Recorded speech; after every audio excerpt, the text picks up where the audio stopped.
A man accused of murdering his brother in the town of Poland on Thanksgiving Day in 2022 has been found not criminally responsible for the crime. Good evening and thanks for joining us on News Center Maine at 5:30. I'm Chris Costa. And I'm Zach Blanchard. Justin Butterfield was arrested a year and a half ago after a neighbor discovered the dismembered body of Butterfield's brother in their home.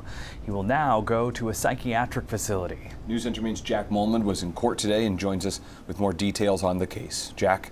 Well, Chris and Zach, Justin Butterfield, to be clear, pleaded guilty to murdering his brother, Gabriel Damore. His attorneys, the prosecution, and the judge accepted this. But because he had been diagnosed with multiple mental illnesses and was evaluated by a psychiatrist, the judge ruled that he was not in the right state of mind when he murdered his own brother, even to the point where Butterfield didn't even understand his brother was dead until half a year later.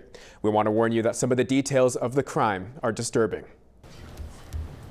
This is the last time we will see Justin Butterfield of Poland before he's taken into the custody of the Department of Health and Human Services. Sorry, I didn't know it was my brother at the time. Butterfield admitting to murdering his brother, saying he was not in the right state of mind at the time. Butterfield was arrested Thanksgiving 2022 and charged with murdering his brother, Gabriel Damore. From evidence offered in court, we know that Butterfield had grown deeper into mental health struggles, believing his brother was a robot trying to take over the world. He ended up killing his brother, dismembering parts of his body, writing on his abdomen, and putting metal objects inside of his brother's body.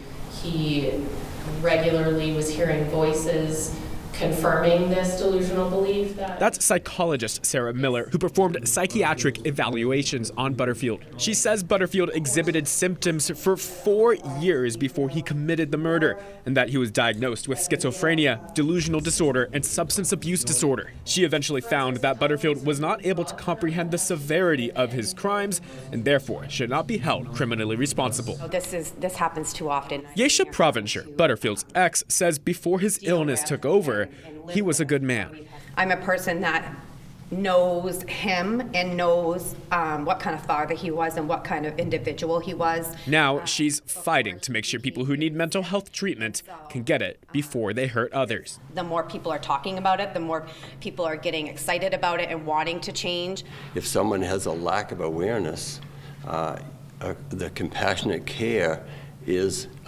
not saying, oh, they'll figure it out on their own. Provencher, along with former state lawmaker John Nutter, say progressive treatment programs, which are law in Maine, should be used more. They argue that kind of program could have been used to stop Butterfield. All right.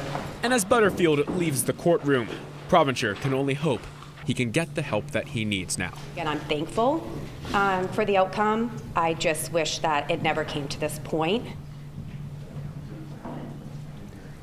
And Butterfield will now be in the custody of the Department of Health and Human Services and be held at the Riverview Psychiatric Facility. The judge today says he will be there indefinitely. Zach, Chris. All right, Jack Molman in the studio tonight. Thank you very much.